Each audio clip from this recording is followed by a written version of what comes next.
So ito na nga mga ka-basic. Andito tayo sa loob ng Monte Maria Shrine.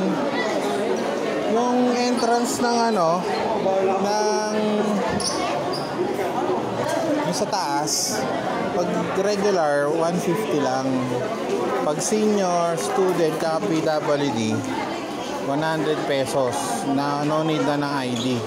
Tapos pag 7 years old naman, pababa, libre. So, ano pa hinihintay nyo? Ngayon, maraming tao ngayon. Yung pila ng mga paakit sa taas. Tapos yung upuan mga na kumakain. Tapos ito, ang daming tao. May misa ngayon ganitong alas 11. Kasi simula lang.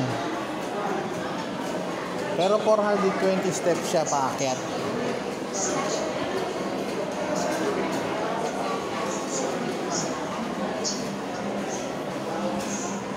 So, ayun.